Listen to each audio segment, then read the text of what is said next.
Good morning. Welcome to this morning service. Does that seem like a little hot? Huh?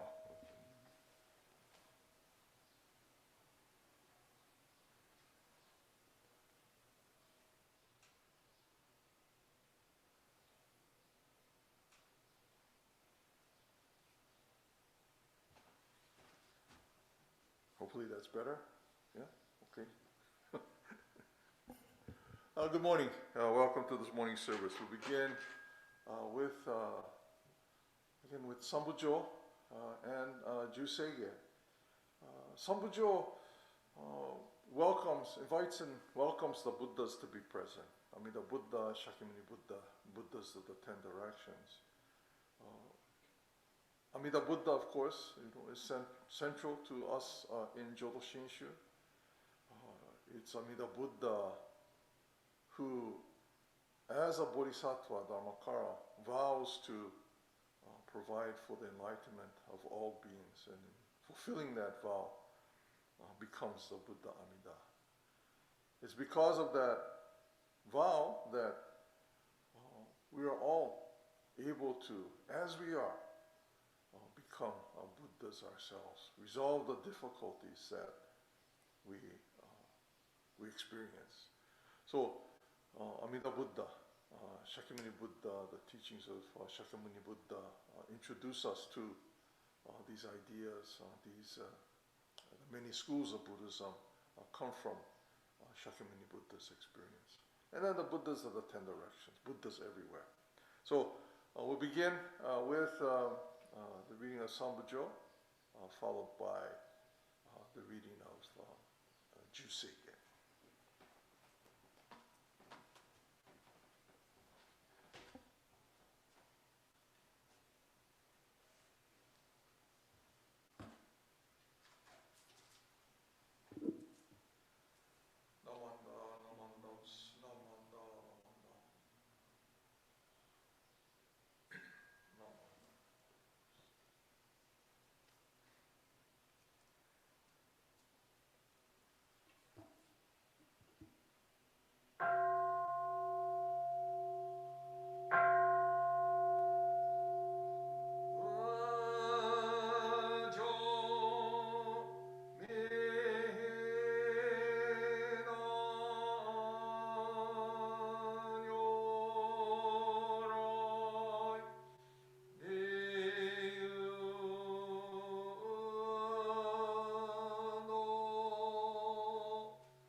This morning we have the Dharma message from Michael Jones.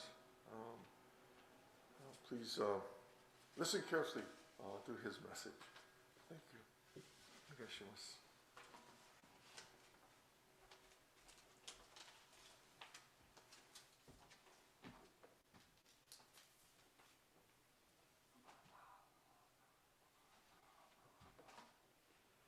Good morning.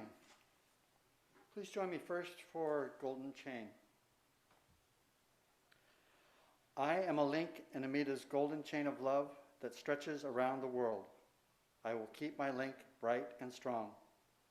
I will be kind and gentle to every living thing and protect all who are weaker than myself. I will think pure and beautiful thoughts, say pure and beautiful words, and do pure and beautiful deeds. May every link in Amita's golden chain of love be bright and strong, and may we all attain perfect peace. Namo Amida Butsu. Namo Amida Butsu. Namo Amida Butsu. Namo. Thank you. Good morning. I'm happy to be here again and provide the Dharma message to you. But first, please join me in Gassho. When we touch the Buddha in ourselves, when we become the Dharma and embody the teachings, we won't hate anymore.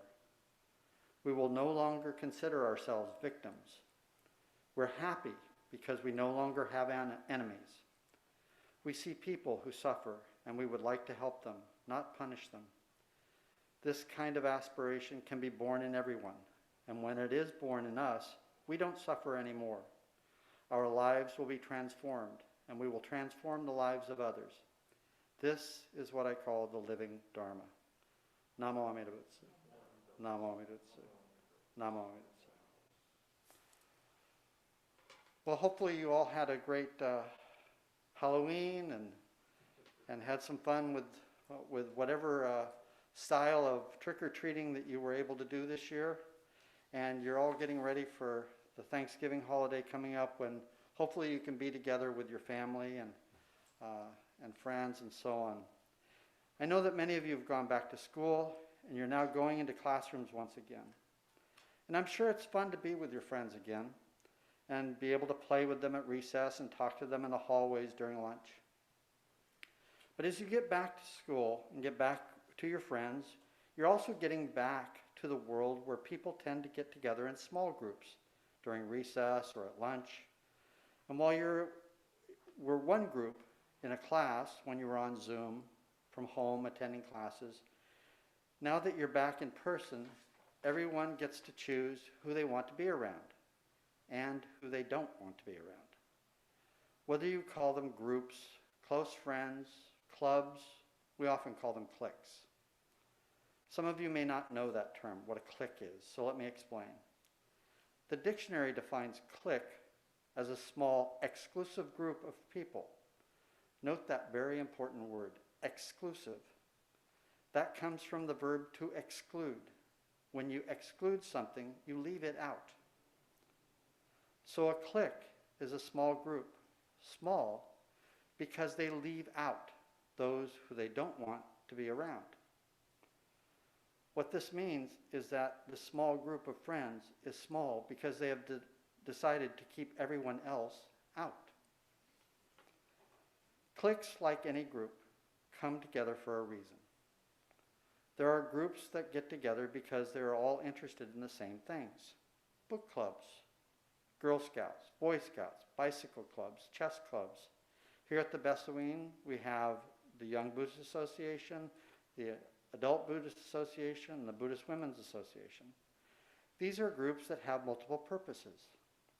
They are groups of similar age and interests, but they are also service groups. That is, they get together to do things for the temple, for each other, or for the community. These groups are inclusive. That is, they welcome anyone interested in what they are interested in. People who are not interested in riding bicycles don't join bicycle clubs. So there's no reason that that group needs to exclude anyone. If you're interested, you can join. But for a clique, you have to be allowed in. The current members need to agree not to exclude you. Have you ever wanted to join in with a small group of friends only to find out that you were not welcome to join them? How did that make you feel? Have you ever been part of a small group and helped to turn someone away? Did that make you feel good? Did you think about how it made that person feel? I know some of these words, exclusive, inclusive, inclusion, might be new to you or confusing. But what we really need in our world right now is more inclusion. That is, we need to be more inclusive. We need to include others in our groups. We need to welcome them into our groups. We need to make them feel welcome and safe. Most of you are aware that there are a lot of people disagreeing with each other these days. And some of them believe that if you don't think like me, then you can't be around me. But if everyone we met thought exactly the same way we do, the world would be a pretty boring place. And it wouldn't change much because everybody would be thinking the same thing. When you meet and talk to people who have different opinions or know something about things you don't know about, you learn. We all want to learn, and to have these people around us, we need to practice inclusion. We need to include them in, invite them in. Inclusion is part of compassion. Another big word, but one that you've heard a lot around the Betsuin. We practice compassion when we practice inclusion. I will be kind and gentle to every living thing from the Golden Chain reminds us to have compassion. Our temple, the San Jose Buddhist Church Betsuin, is part of a tradition called Jodo Shinshu, which means true Pure Land. And Pure Land Buddhism is part of a larger group called Mahayana. The word Mahayana means greater or larger vehicle. Larger because it is more inclusive. The focus of some other Buddhist traditions is on the individual person. I would be concerned about my enlightenment. In Mahayana, we think about everyone around us. Not just my enlightenment, but about my family, my friends, and even the people I don't know. I'm not trying to say that the other traditions are exclusive. That's not the right way to look at it or think about it. What I am trying to say to you is we belong to a tradition that is inclusive. We want everyone to find their way. We want everyone to be able to enjoy the teachings of the Buddha. We want everyone to be enlightened, and we are willing to help everyone around us to get there. So, how can you help? How can you change the way things work in the world? It's really very easy. Please think about the other person's feelings before you exclude them from your group. Think about how you would feel if you were wanting to join a group and they wanted to exclude you. Practice compassion. Practice inclusion. Let them in. Please join me in Gassho. Namo Amida Butsu. Namo Amida Butsu. Namo Amida Butsu. Thank you.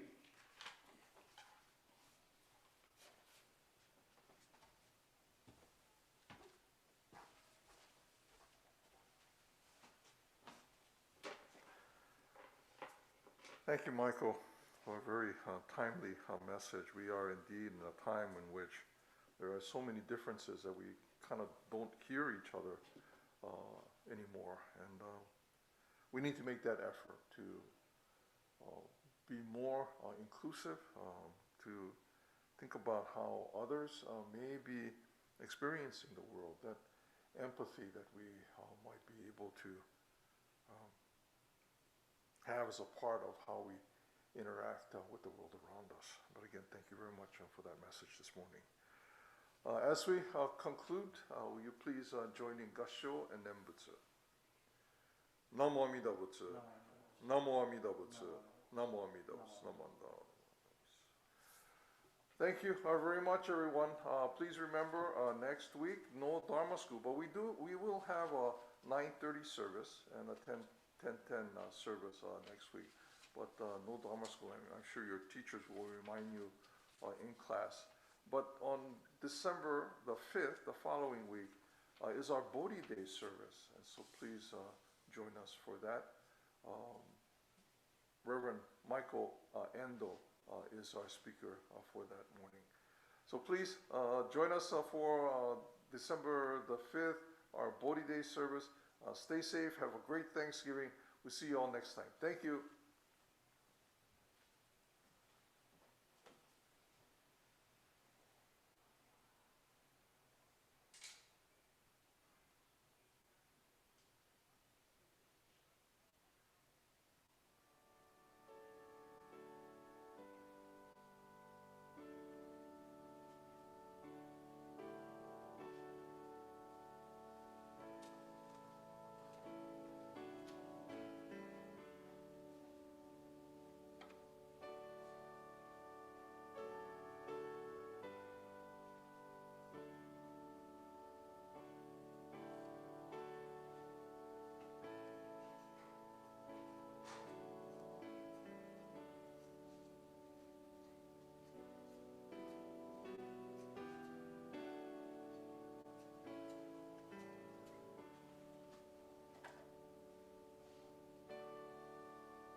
Very happy. I was thinking you look like one of those noodle servers at the restaurants.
Follow the book and pay the price.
Good morning. Welcome to this morning service. Good. I was going to say good to see all of you here this morning. Well, good to see you, or me seeing you at some time. But thank you for joining us for this morning service. I get to wear this fancy schmancy new mask. It was getting really hard to do sutra chanting and do our normal kind of chanting and recitation and those kinds of things. I don't know why, it just kind of increasingly got more difficult. But Mikami Sensei was also saying that she was having difficulties breathing, so we started using this. The last time I conducted a service, it was Larry Honda that said, well, you're starting to sound like an old man, because I couldn't catch my breath when I was chanting. But I told him, to me, it wasn't sounding like an old man. It was starting to sound like I was a goat. My voice just wouldn't come out. I couldn't catch my breath to do sutra chanting. So I thought, well, let's try this. I see it on some programs where either in restaurants or NHK, their hosts, when they go out and they do tours and things, they often have something like this. And we got a message saying, good to see your face. I don't know if that's an advantage, a good thing or a bad thing, but in any case, it certainly makes it easier for us. And it's better than not having anything at all. Hopefully, it continues to provide some protection. But thank you again for joining us this morning. We'll continue the service with reading of Sambujo, followed with Juseige.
Again, good morning.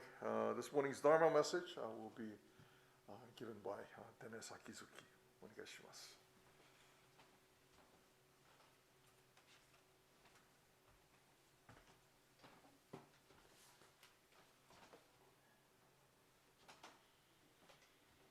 Good morning. Let's read the three treasures, which, if you have this book at home, it's on page 8. Hard is it to be born into human life. Now we are living it. Difficult is it to hear the teachings of the Blessed One. Now we hear it. If we do not realize the truth in this life, when will it be realized? Let us reverently take refuge in the three treasures of the truth. I take refuge in the Buddha. May we absorb ourselves in the principle of the way to enlightenment and awaken in ourselves the supreme will. I take refuge in the Dharma. May we be submerged in the depths of the doctrine and gain wisdom as deep as the ocean. I take refuge in the Sangha. May we live in harmony in the great assembly as disciples of Buddha and be freed from all hindrances, become units of true accord in the life of harmony in a spirit of universal oneness, freed from the bondage of selfishness. Even through ages of myriads of kalpas, hard is it to hear such an excellent, profound, and wonderful doctrine. Now we are able to hear and receive it. Let us thoroughly understand the true meaning of Tathagata's teaching. Namo Amidavats. Namo Amidavats. Namo Amidavats. Good morning. Before I start my talk, let's please join me in the Gassho and reciting Nambutsu again. Namo Amidavats. Namo Amidavats. Namo Amidavats. Glad you could join us this morning as we get ready for Thanksgiving. And it's, I know it's been a challenging, 20 months now that we've been dealing with COVID-19. But we have a lot to be thankful for. And yesterday we gave thanks to the seniors in the Sangha, our Kedo Kai, Kedo basically honoring the people over 80 years old in the Sangha. And we had volunteers deliver gifts to them, nearly 80 of them. And we had donations for all of these gifts. And I'm not going to mention them because I don't have them all written down. I don't want to forget anybody. So today I'm going to talk to something that we're all a part of. And I'm thinking about Sangha. And we talk a lot about Sangha. We just said the three treasures, and Sangha's one of the three treasures. But what is Sangha? What does it mean? Why is it important to us? During the summer, we had an event called Sangha Summer. That was really kind of a smaller old one. But there was some confusion about what part of it the Sangha, and who was a part of the Sangha, and who it was meant for. And again, we mentioned Sangha quite often in services. We take refuge in Buddha, Dharma, and Sangha, as we just recited. Buddha is Amida Buddha, the Buddha of immeasurable light and life. Dharma is the teachings of Buddhism, of Buddha. The Sangha is a little bit more difficult maybe to define, at least for a lot of us. Sangha, going back, is a Sanskrit word meaning assembly, company, or community. Historically, back in Buddhist time, Sangha had a different meaning. At first, it was the brotherhood of monks, later expanded to include nuns. For some schools of Buddhism, this meaning still holds true. In Shin Buddhism, here in the United States, Sangha, for some people, equates to paid members. And that's very important because we wouldn't have a temple if we didn't have paid members. But that might be, I think, too narrow of a definition for us to use in Jodo Shinshu. It kind of falls short of explaining what the meaning of Sangha is to us. And so, as I usually do when I try to figure out the meaning of things, and I go to experts. So I go to ministers, and I ask ministers if they can help me explain this to you. So Reverend Jason Shinseki of the Monterey Buddhist Temple prefers a much broader interpretation of Sangha. He says, from the viewpoint of Amida Buddha, the Sangha is all sentient beings. He says, quote, this last interpretation would mean that we would accept all who come to our temples. Rinban Sakamoto says, Sangha can mean anyone who participates in the activities of the temple. So all the people who volunteer for Obon, all the members of the temple, all people who are members of organizations of the temple, all people who come to service. They are all part of the Sangha. Rinban says, if we think of Sangha as people who benefit from Buddha Dharma, then it's a word that is open and inclusive. And I went to Reverend Marvin Harada, the Bishop of the Buddhist Churches of America, to see what he would have to say about this. And he shared with me a story about Shakyamuni Buddha and one of his disciples. The disciple asked Shakyamuni Buddha, how important is Sangha to the path to enlightenment? And the Buddha replied, Sangha is everything on the path to enlightenment. And I was going through the internet looking for articles and things people have said about Sangha. And I came across an article written a number of years ago by Reverend Peter Hata, who until his retirement in September was a minister at the Higashi Honganji in Los Angeles. So his article deals with the importance of Sangha. In it, he quotes Reverend Nobuo Haneda, a noted contemporary Buddhist scholar. Haneda Sensei wrote, of the three treasures of the Buddha, the Dharma, and the Sangha is the most important thing. There is nothing more important in Buddhism than a Sangha. It is only in the Sangha that the Buddha and the Dharma can exist. A Sangha is everything in Buddhism. If a person thinks that they can study Buddhism without a Sangha, and that there can be no Buddhism apart from a Sangha, they are greatly mistaken. There is no Buddhism apart from a Sangha.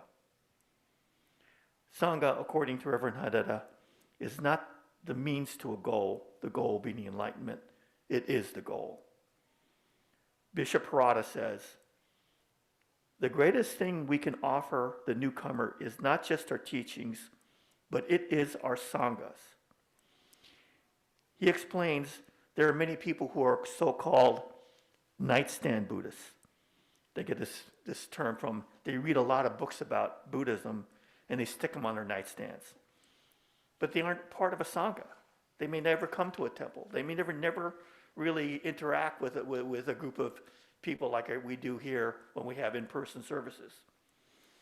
Bishop Harada, for one, feels they're missing out. He says, without a Sangha, their understanding of Buddhism can only go so far. Our temples can be a place where people can encounter, learn, and listen to the Dharma, and be part of a Sangha in which we discuss the Dharma, share the Dharma, and encourage each other along the path. We're gathering virtually today, but this is a gathering of the Sangha, and it's vital to our practice of Shin Buddhism. And that's why I think we should make sure that the Sangha is open to anyone who wants to hear the Dharma, and anyone actually who comes to help out the temple in any way, like Rinban says. Help out at a bon, you're part of an organization, you come to a service. We should reach out to those nightstand Buddhists and other people who want to learn more about Buddhism and invite them to become part of our Sangha.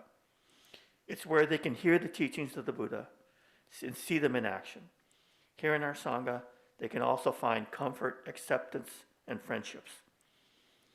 So let's define the Sangha in a way that welcomes and embraces anyone who is interested in listening to the Dharma.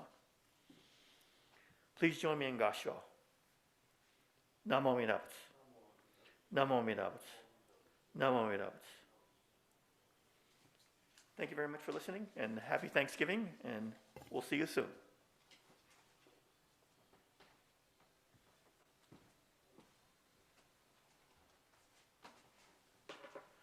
Thank you, Dennis. Yeah, we always we've had a long, I would say we redefine what a Sangha is. And I think, that inclusiveness of Sangha is probably where we're heading towards, that Sangha doesn't exclude people. And the Dharma school message, right? That exclusivity of a Sangha may be its own cause of its diminishing. When we can be open, when we can be inclusive in reaching out and having anyone willing to be a part of and benefit from or enjoy or be a part of what we do here at the temple, that all are considered Sangha, a part of the teachings of the Buddha. Thank you very much, everyone, for joining us for this morning's service.